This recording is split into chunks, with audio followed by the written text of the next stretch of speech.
Hello and welcome back to my YouTube channel. तो आज की क्लास स्टार्ट करते हैं हम लोग। तो आज का एक क्लास नंबर है आप लोगों का क्लास नंबर 6। ठीक है, तो देखते हैं हम वन ब्लैक बुक के वन वर्ड के बारे में जो है हम डिस्कस कर रहे हैं कि आखिर उन्हें कैसे हम याद रखें। तो अगला देखते हैं हम 85 तक हम कंप्लीट कर चुके थे। अब हम 86 से आगे जो है स्टार्ट करते हैं। A fixed sum paid annually, एक फिक्स्ड अमाउंट जो आपको हर साल पे किया जाता हो मिलता हो, वो क्या कहलाता है आपका वार्षिक भत्ता, एन्युटी। वार्षिक भत्ता यानी कि एन्युटी। ठीक है, तो ये आप याद रख सकते हैं, वार्षिक भत्ता यानी कि एन्युटी। इसका यूज देखते हैं। She invested in an annuity plan for income after retirement. उसने रिटायरमेंट के बाद क्या करा, एन्युटी प्लान में जो है उसने क्या कर दिया, इन्वेस्ट कर दिया। इसकी ट्रिक क्या होगी देखिए, annual annual plus unity. Think of A yearly payment that unites you financially plan. मतलब एक एनुअल और यूनिटी मतलब जो आपको हर साल मिलती है और आपको यूनिटी प्रोवाइड करती हो कि आप हाँ फाइनेंशियली जो आप ठीक रहेंगे। ठीक है, ऐसा आप इसे याद रख सकते हैं। अगला वर्ड देखते हैं हम लोग। अगला वर्ड है whose names are not known. A unknown author मतलब जिसका नाम ना पता हो तो क्या कहलाता है, वो कहलाता है आपका anonymous. A N O N Y ननी, एनोनिमस। इसे हम बोलते हैं गुमनाम या फिर एनाम। इसका यूज देखते हैं सेंटेंस में।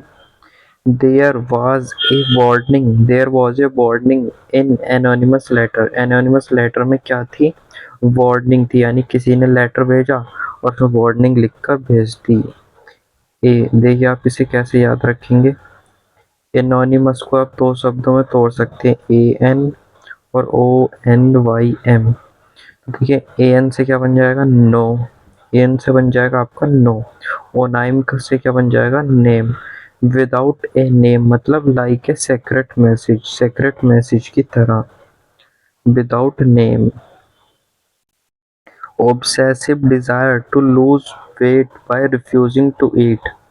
मतलब लो वेट लूज करने के लिए भोजन को त्याग देना, तो वो आपका कहलाता है एनोरेक्सिया यानी कि भोजन त्याग। एनोरेक्सिया यानी कि भोजन त्याग, भोजन त्याग देना। देखिए इसे आप कैसे याद रखेंगे, इसका यूज देखते हैं पहले। She lost a lot of weight due to anorexia. उसने एनोरेक्सिया के कारण बहुत ज़्यादा वेट लूज कर लिया। एनोरेक्सिया मतलब भोजन छोड़ के। ठीक है, एनोरेक्सिया।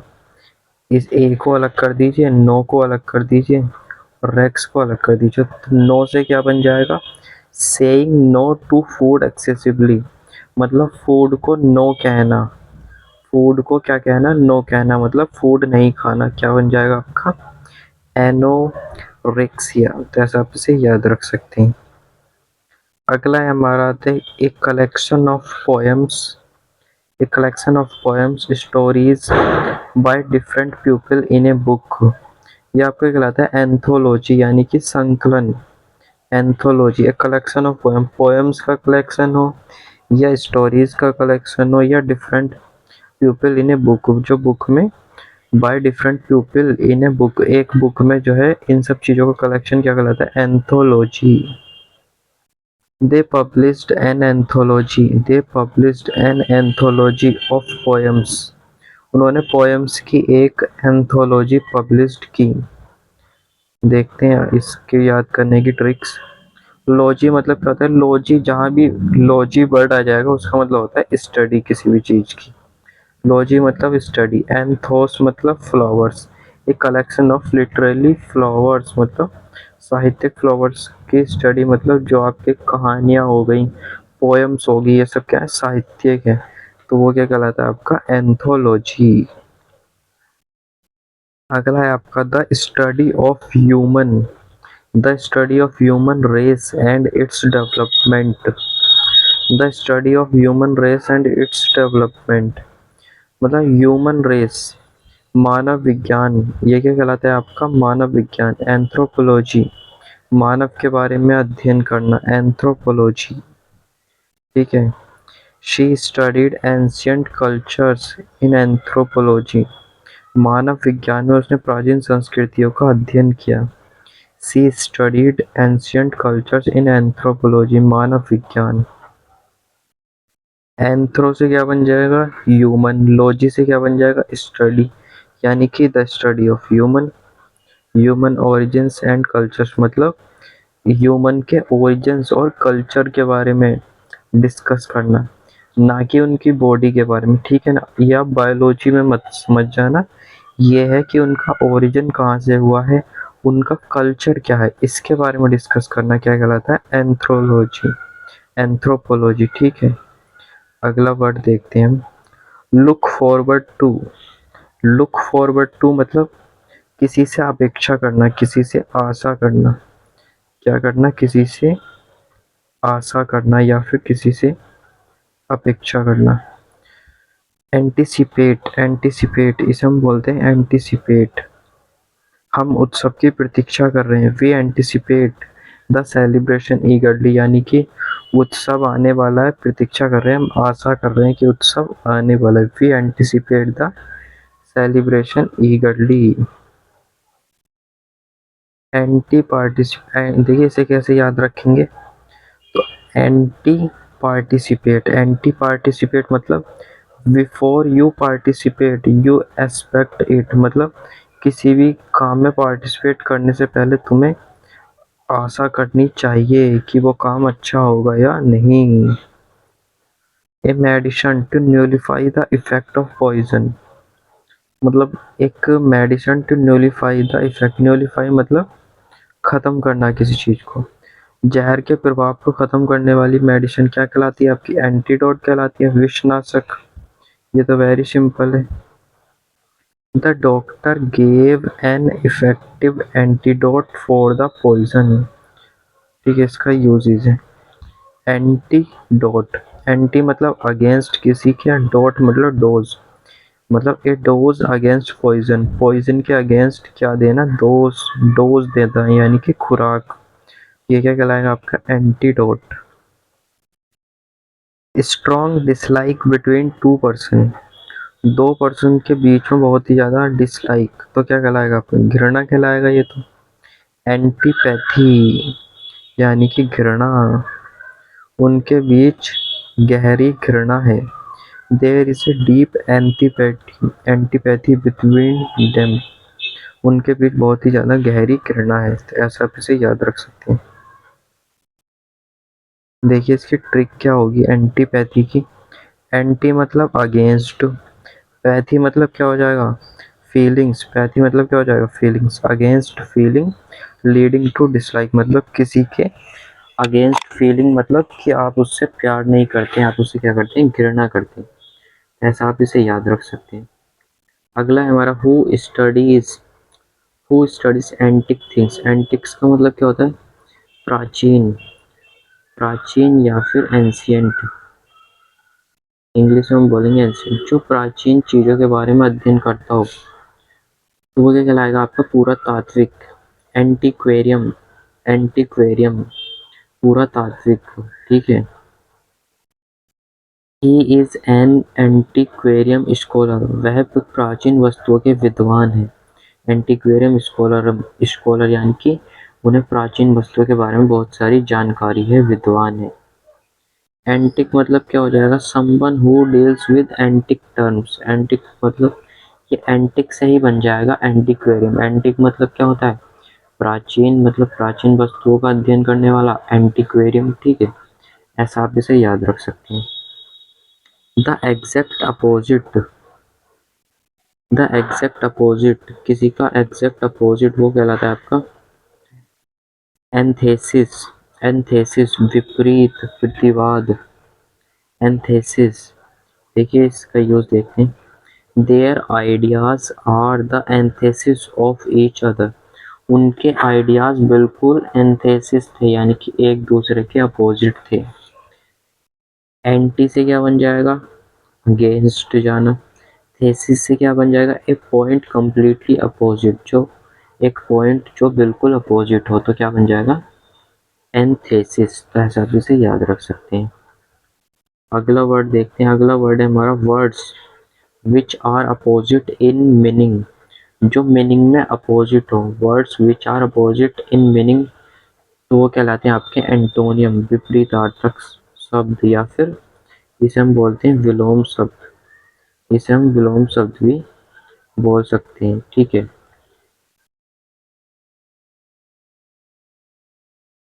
एंटीनियम, ठीक है, ये तो सिंपल है, आप लोग याद रख सकते हैं। The antonym of good is bad, जैसे गुड का एंटोनियम बैड हो गया, ब्लैक का वाइट हो गया, इसी टाइप से आप याद रख सकते हैं। A policy that segregates people on the basis of race, मतलब जो जो प्यूपिल्स को जाति के आधार पर क्या करे, डिस्क्रिमिनेशन करे, भेदभाव करे। The policy of racial discrimination तो वो क्या कहलाती है आपकी, रंग भेद। एपार्थेट मतलब रंग भेद करना, किसी पर रंग के आधार पर भेदभाव करना। इसका बहुत अच्छा एग्जाम्पल है, apartheid was strongly opposed in South Africa. South Africa में एपार्थीड का मतलब रंग भेद का बहुत ही ज़्यादा विरोध हुआ था लंबे समय तक। ऐसा आप इसे याद रख सकते हैं। अब इसकी ट्रिक क्या है, देखिए बहुत ही आसान ट्रिक है। ए पार्ट को अलग कर दीजिए आप, APART, ए पार्ट को अलग कर दीजिए और हाइड को अलग कर दीजिए। हाइड मतलब छिपाना, अपार्ट मतलब समाज की किसी एक जाति को हाइड करना या छिपाना, मतलब रंग भेद करना, उसके साथ भेदभाव करना, ठीक है। ऐसा आप इसे याद रख सकते हैं। A set of rooms forming one residence in a building, apartment वो कहलाता है आपका apartment. Set of rooms forming one residence in a building, मतलब एक बिल्डिंग में रूम का सेट बनाना रहने के लिए, वो क्या कहलाता है आपका apartment. They have moved to a new apartment, वे नए अपार्टमेंट में शिफ्ट हो गए। अपार्ट और मेंट, अपार्ट मतलब a space in a building keep kept apart for living. Apart का मतलब होता है दूर, मतलब जहाँ आप अपना एक सेपरेट लिविंग रूम बना सकते हैं, तो ये होता है अपार्टमेंट। अगला देखते हैं हम, शोइंग और फीलिंग, नो इंटरेस्ट, इंथुजियाज्म और कंसर्न, मतलब कोई फीलिंग शो नहीं करना, तो वो होता है आपका एकदम उदासीन। एपैथेटिक, एपैथेटिक मतलब उदासीन, भावहीन। उसने उनकी समस्याओं के प्रति उदासीनता दिखाई। He was apathetic toward their problems, मतलब जो प्रॉब्लम्स थी वो उनके प्रति क्या था, बहुत ही ज़्यादा उदासीन था, ठीक है। एपैथेटिक मतलब without emotion, like lacking pathos, pathos मतलब होता है जो इमोशन ना हो जिसके अंदर। लैकिंग पैथोस, पैथोस मतलब होता है इमोशंस, और लैकिंग मतलब कमी, जो एकदम उदासीन हो। इसका मतलब जो होता है पैथोस का मतलब होता है उत्साह, उत्साह यानी कि लैकिंग उत्साह, उत्साह की कमी होना किसी के अंदर, यानी कि उदासीन। The feeling of not being interested in और इंथुजियाटिक, ये भी उसी से ही बना हुआ है। एपैथी मतलब उदासीनता, ये तो आप आसानी से याद रख सकते हैं।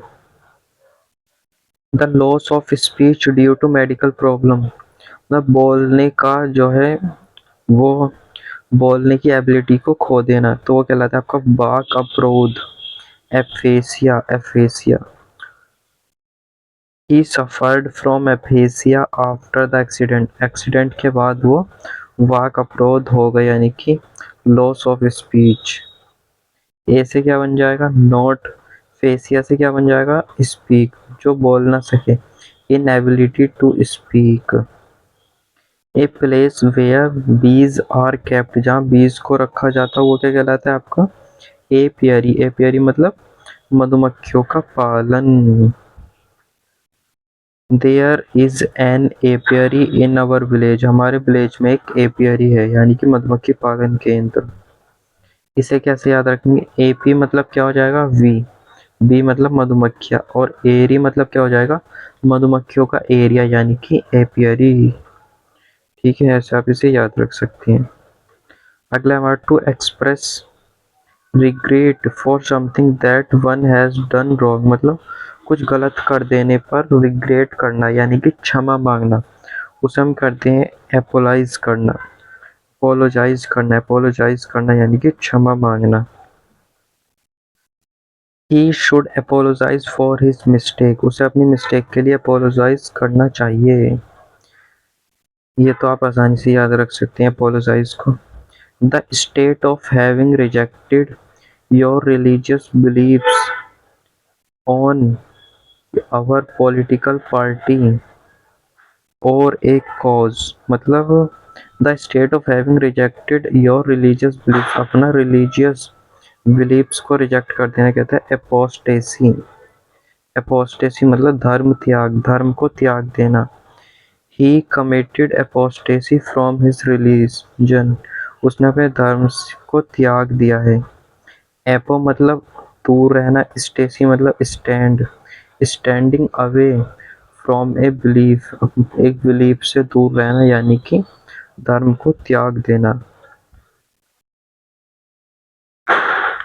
ए पॉइनर ऑफ ए रिफॉर्म मूवमेंट मतलब धर्म प्रचारक। एपोस्टल, धर्म प्रचारक को हम बोलते हैं एपोस्टल। एपोस्टल देखिए इसे कैसे याद रखेंगे, ए पोस्ट, हर जगह पोस्टर लगाता रहता है, वो प्रचार करता रहता है, वो ये कहलाएगा एपोस्टल यानी कि धर्म प्रचारक।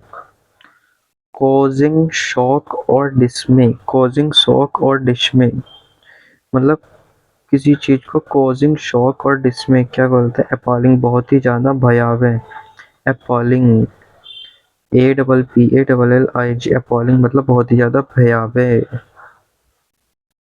The crime incident were appalling, crime incident क्या था, बहुत ही ज्यादा अपॉलिंग था, भयावह था। ठीक है, कोई भी शॉकिंग चीज होगी तो क्या कहलाएगी अपॉलिंग, APPALLING, स्पेलिंग भी आपको याद रखनी है। ठीक है, अपॉल इसे आप कैसे याद रखेंगे, something that pools you away in shock, जो आपको शॉक में ढकेल दे तो वो क्या कहलाएगा, बहुत ही ज्यादा अपॉलिंग कहलाएगा। ठीक है, अगला देखते हैं हम बी एप्रोप्रिएट और एप्लीकेबल। बी एप्रोप्रिएट और एप्लीकेबल मतलब संबंध रखना किसी से। एपर्टेन, एपर्टेन मतलब संबंध रखना। देखिए इसका, उसके अधिकार इस संपत्ति से जुड़े हुए हैं। His rights appertain to this property, यानी कि वह इस प्रॉपर्टी से संबंध रखता है। इसका ट्रिक देखिए, एप परटेन, एप को अलग कर दीजिए, परटेन रिलेटेड और परटेन्स टू समथिंग मतलब किसी चीज से रिलेटेड होना। आप कहकर क्या करते हो, आप किसी चीज से रिलेटेड रहते हो, संबंध बनाकर रखते हो। A person who formally request something specially A job, जो मतलब जॉब के लिए अप्लाई करे, वो क्या होता है एप्लीकेंट होता है, आवेदक, आवेदक करने वाला। Many applicants applied for a job, बहुत सारे आवेदकों ने इस जॉब के लिए अप्लाई करा। एप्लीकेंट मतलब अप्लाइकेंट, समवन हु अप्लाइज और रिक्वेस्ट समथिंग, जो कुछ रिक्वेस्ट करे। तो आज की वीडियो को यहीं पर एंड करते हैं। इसकी PDF आपको मेरे टेलीग्राम चैनल पर मिल जाएगी, उसका लिंक मैं आपको डिस्क्रिप्शन बॉक्स में दे दूंगा, डिस्क्रिप्शन बॉक्स से आप वहां से चेकआउट कर सकते हैं। Thank you for watching.